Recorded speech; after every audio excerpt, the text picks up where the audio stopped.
मी एक खास प्रकारची घरगुती रेमेडी माझ्या केसांवरती वापरून बघितली आणि त्यानंतर फक्त 7 दिवसांमध्येच माझी केस गळती कायमची बंद झाली. आणि त्यानंतर काही दिवसांमध्येच माझे केस अगदी खांद्यापासून ते कमरेपर्यंत लांब झाले. जर तुम्हाला विश्वास बसत नसेल तर मी सांगितलेली ही रेमेडी तुम्ही फक्त 7 दिवसांसाठी तुमच्या देखील केसांवरती नक्कीच अप्लाय करून बघा. आणि लोक म्हणतात केस लांब करण्यासाठी महिने लागतात, पण मी फक्त काही दिवसांमध्येच माझे केस लांब केलेले आहेत. आणि जर तुम्हाला देखील माझ्यासारखाच रिझल्ट हवा असेल तर आपला हा व्हिडिओ तुम्ही शेवटपर्यंत नक्की बघा. आणि सोबतच मी सांगितलेल्या पद्धतीने स्टेप बाय स्टेप फॉलो देखील करायला अजिबात विसरू नका. आणि आपल्या या रेमेडीचा ज्या लोकांनी वापर केलेला आहे त्यांना देखील खूप छान असे रिझल्ट मिळालेले आहेत आणि त्यांनी त्यांचे फीडबॅक देखील माझ्यासोबत शेअर केलेले आहेत. चला तर मग आता जास्त वेळ न घालवता आपल्या पॉवरफुल अशा रेमेडीला आपण सुरुवात करूया. तर बघा, आपली ही रेमेडी बनवण्यासाठी सगळ्यात पहिल्यांदा आपल्याला इथं लागणार आहेत पेरूची पानं. आपल्याला स्वच्छ आणि ताजी अशी पेरूची पानं इथं घ्यायची आहेत. माझ्याकडे थोडीशी सुकलेली पानं आहेत, कारण मी ही 2-3 दिवसांपूर्वी तोडून आणलेली होती. पण जर तुमच्याकडे फ्रेश अशी पेरूची पानं असतील तर तुम्ही फ्रेश पेरूची पानं इथं नक्की वापरा. बघा, बऱ्याच लोकांना माहित नसतं की पेरूची पानं देखील आपल्या केसांसाठी एखाद्या वरदानासारखं काम करतात. आणि बघा, आजकाल मोठमोठे ब्रँड आपल्या प्रोडक्टमध्ये पेरूच्या पानांचा वापर करत असतात. कोणी शॅम्पूमध्ये वापरतं, कोणी हेअर पॅकमध्ये वापरतं, तर कोणी कंडिशनरमध्ये देखील पेरूच्या पानांचा वापर करत असतं. बघा, पेरूमध्ये फेरुलिक ऍसिड नावाचा एक घटक असतो, ज्यामुळे आपल्या केसांची मुळं स्ट्रॉंग होतात आणि त्यासोबतच केस गळती देखील कंट्रोलमध्ये येण्यासाठी मदत होत असते. बघा, आपली ही रेमेडी बनवण्यासाठी सगळ्यात पहिल्यांदा तुम्हाला एक जाड बुडाचं भांडं घ्यायचंय. जर तुमच्याकडे स्टीलचं भांडं असेल तर ते घेऊ शकता, किंवा मग माझ्याप्रमाणे तुम्ही भांडं घेतलं तरी देखील चालेल. आणि त्यानंतर आपण जी काही पेरूची पानं घेतलेली होती त्याला छोट्या छोट्या पीसेसमध्ये कट करून घ्या, किंवा मग हाताने देखील कट करून तुम्ही याच्यामध्ये टाकू शकता. बघा, जर मी सांगितलेली ही रेमेडी तुम्ही एकदा जरी केसांवरती वापरायला सुरुवात केली ना, तर त्यानंतर मार्केटमधील कितीही महागडा प्रोडक्ट असू द्या तो देखील तुम्हाला वापरण्याची अजिबात गरज लागणार नाही. इथे बघा, साधारणतः 4 ते 5 एवढी पेरूची पानं मी घेतलेली होती आणि त्याला छोट्या छोट्या पीसेसमध्ये कट करून आपण भांड्यामध्ये ऍड केलेले आहेत. त्यानंतर बघा, अतिशय महत्त्वाचा असा घटक आपल्याला इथं घ्यायचा आहे आणि तो म्हणजे आवळा. बऱ्याच लोकांना माहित असेल की आवळा आपल्या केसांसाठी खूप छान प्रकारे काम करतो. आणि ज्या लोकांना अकाली केस पांढरे होण्याची समस्या वगैरे असेल ना, त्यांनी आवळ्याचा वापर केसांसाठी नक्की करा. आणि बघा, आवळा हा आपल्याला प्रत्येक सीझनमध्ये मिळत नाही, त्यामुळे जर तुमच्याकडे फ्रेश असा आवळा नसेल तर तुम्ही इथं आवळा पावडरचा देखील वापर नक्कीच करू शकता. आता आवळा पावडर जास्त महाग देखील नसते आणि तुम्हाला एखाद्या ऑफलाईन स्टोअरमध्ये अगदी सहज मिळून जाईल. आणि जर तुम्हाला ऑफलाईन मिळत नसेल तर मी डिस्क्रिप्शन बॉक्समध्ये तुम्हाला सगळ्या गोष्टींच्या लिंक प्रोव्हाइड करते. तुम्ही तिथून देखील नक्कीच परचेस करू शकता. बघा, आपण याच्यामध्ये आणखी 1 ते 2 गोष्टींचा वापर करणार आहे, पण त्या अगोदर एक छोटीशी विनंती आहे. जर तुम्ही आपल्या चॅनलवरती नवीन असाल तर चॅनलला सबस्क्राईब करा आणि सोबतच हा व्हिडिओ तुम्ही कोणत्या गावामधून किंवा मग कोणत्या शहरामधून पाहताय कमेंटमध्ये सांगायला अजिबात विसरू नका. बघा, त्यानंतर अतिशय महत्त्वाचा असा घटक आपल्याला याच्यामध्ये ऍड करायचा आहे आणि ते म्हणजे मेथीदाणे. आणि तुम्हाला तर माहीतच असेल की मी माझ्या प्रत्येक रेमेडीमध्ये मेथीदाण्यांचा वापर करत असते, कारण मेथीदाणे आपल्या केसांसाठी अमृतासारखं काम करतात. यामध्ये प्रोटीन आणि निकोटिक ऍसिडचं प्रमाण भरपूर असतं, ज्यामुळे आपल्या केसांची मुळं अगदी मजबूत होण्यासाठी मदत होते.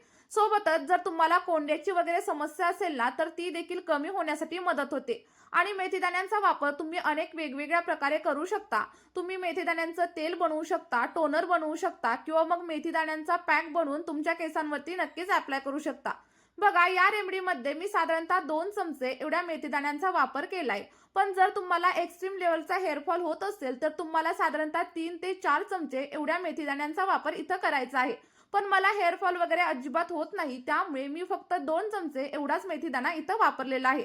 आता बघा, मेथीदाणा आपण याच्यामध्ये ऍड केला, सोबतच पेरूची पानं आणि आवळा देखील ऍड केलेला आहे. पुढे जाऊन आता ही रेमेडी आपण कशा प्रकारे बनवणार आहोत यासाठी व्हिडिओ शेवटपर्यंत नक्की बघा. स्किप वगैरे अजिबात करू नका. आता सगळ्यात शेवटी आपल्याला या रेमेडीमध्ये लिंबाच्या रसाचा किंवा मग लिंबाचा देखील वापर करायचा आहे. कारण बऱ्याच वेळा मला कमेंट येतात की आम्हाला खूप जास्त प्रमाणावरती कोंड्याची समस्या जाणवतीये, त्यामुळे काहीतरी उपाय सांगा. आणि सध्या आता पावसाळ्याचे दिवस आहेत, त्यामुळे कोंड्याची समस्या ही प्रत्येक जणाला जाणवत असते. बघा, ही समस्या जर तुम्हाला कमी करायची असेल तर आपल्याला अर्ध लिंबू घ्यायचं आहे आणि ते सालासकट चिरून आपल्या या रेमेडीमध्ये वापरायचं आहे.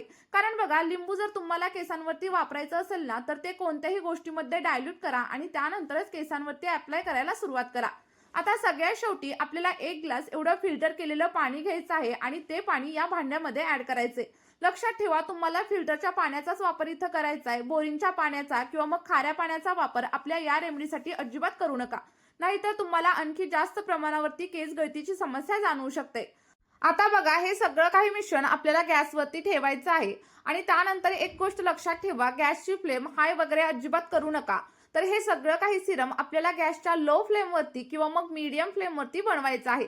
कारण बघा, जेव्हा आपण गॅसची फ्लेम हाय करतो तेव्हा आपलं पाणी लगेचच उकळायला सुरुवात होतं. पण त्यामधील जे काही घटक आहेत त्यामधील पोषक तत्व मात्र पाण्यामध्ये व्यवस्थित उतरत नाहीत. त्यामुळे लक्षात ठेवायचं, अगदी मीडियम फ्लेमवरती किंवा मग लो फ्लेमवरती आपल्याला हे सगळं काही टॉनिक बनवून घ्यायचं आहे. आणि आता तुम्हाला इथं प्रश्न पडला असेल की हे सगळं काही टॉनिक रेडी होण्यासाठी आपल्याला नक्की किती वेळ लागतो? तर बघा, सगळं काही टॉनिक रेडी होण्यासाठी आपल्याला साधारणतः 10 ते 15 मिनिटांचा टाइम इथं लागू शकतो. आणि बघा, एखाद्या वेळेस जर तुम्हाला खूपच अर्जंट असेल किंवा मग तुमच्याकडे टाइम वगैरे नसेल तर तुम्ही याला हाय फ्लेमवरती देखील नक्कीच बॉईल करू शकता. पण जर तुमच्याकडे टाइम असेल ना, तर लक्षात ठेवा, हे सगळं काही टॉनिक तुम्हाला अगदी लो फ्लेमवरती बनवायचं आहे. आणि आता टॉनिक रेडी झालंय हे कसं ओळखायचं? तर आपण याच्यामध्ये जे काही घटक ऍड केलेले आहेत ते पूर्णपणे शिजल्यानंतर आणि सोबतच जर तुम्ही 1 ग्लास पाणी घेतलेलं असेल तर ते अर्ध राहीपर्यंत आपल्याला हे सगळं काही पाणी व्यवस्थित असं बॉईल करून घ्यायचंय. आणि सोबतच बघा, आपलं जे काही टॉनिक आहे ना, ते रेडी झाल्यानंतर पाण्याचा कलर देखील चेंज झालेला तुम्हाला इथं पाहायला मिळेल. आणि तेव्हा समजायचं की आपलं जे काही टॉनिक आहे ना, ते 100% इथं रेडी झालेलं आहे. आता बघा, टॉनिक रेडी झाल्याच्या नंतर हे केसांवरती कशा प्रकारे अप्लाय करायचं, अप्लाय केल्यानंतर किती वेळासाठी ठेवायचं आणि त्यानंतर हेअर वॉश कसा करायचा, हे सगळं काही मी तुम्हाला सविस्तर सांगणार आहे. त्यामुळे व्हिडिओ स्किप वगैरे अजिबात करू नका. बऱ्याच वेळा लोक अर्धवट व्हिडिओ बघतात आणि रेमेडी ट्राय करतात आणि मग त्यांना हवे तसे रिझल्ट अजिबात मिळत नाहीत. आणि मग तेच लोक कमेंटमध्ये येऊन सांगतात की आम्हाला काहीच फरक जाणवला नाही. तर असं अजिबात करू नका. आता इथे बघा, आपलं जे काही टॉनिक आहे ते रेडी झालेलं आहे. त्यामुळे गॅसची फ्लेम मी बंद केलेली आहे. आणि आता हे सगळं काही टॉनिक तुम्ही थंड होण्यासाठी ठेवून देऊ शकता किंवा मग गरम असताना देखील गाळून घेऊ शकता. मी देखील थोडंसं गरम असतानाच सगळं काही टॉनिक इथं गाळून घेणार आहे. पण त्यानंतर ते पूर्णपणे थंड करणार आणि थंड झाल्यानंतरच केसांवरती अप्लाय करणार. कारण गरम गोष्टींचा वापर जर आपण केसांवरती केला तर केस आणखी जास्त प्रमाणावरती ड्राय होतात, फ्रीजी होतात आणि तुम्हाला स्प्लिट एंडची वगैरे समस्या जाणवायला सुरुवात होते. त्यामुळे लक्षात ठेवायचं, जे काही तुम्ही गोष्टी केसांवरती अप्लाय कराल त्या पूर्णपणे थंड करायच्या आणि त्यानंतरच केसांवरती अप्लाय करायला सुरुवात करायची. तर इथं तुम्ही बघू शकता, अगदी पॉवरफुल असं टॉनिक तुमचं रेडी झालंय. आणि हे टॉनिक तुम्ही असं देखील तुमच्या केसांवरती नक्कीच अप्लाय करू शकता. आता बघा, पुढे जाण्याअगोदर एक छोटीशी विनंती आहे. जर व्हिडिओ तुम्हाला थोडा जरी हेल्पफुल वाटला असेल ना, तर व्हिडिओला एक लाईक नक्की करा. आणि हा व्हिडिओ तुम्ही नक्की कोणत्या शहरामधून किंवा मग कोणत्या गावामधून पाहताय कमेंटमध्ये सांगायला अजिबात विसरू नका. आता बघा, हे टॉनिक अप्लाय करण्याच्या 2 वेगवेगळ्या पद्धती मी तुम्हाला या व्हिडिओमध्ये सांगणार आहे. तुम्हाला जी पद्धत योग्य वाटेल तिचा वापर तुम्ही करू शकता. तर पहिल्या पद्धतीमध्ये हे टॉनिक तुम्हाला तुमच्या केसांवरती अप्लाय करायचे आणि एखाद्या ड्रॉपरच्या साहाय्याने किंवा मग स्प्रे बॉटलच्या साहाय्याने तुम्ही हे केसांवरती अप्लाय करू शकता.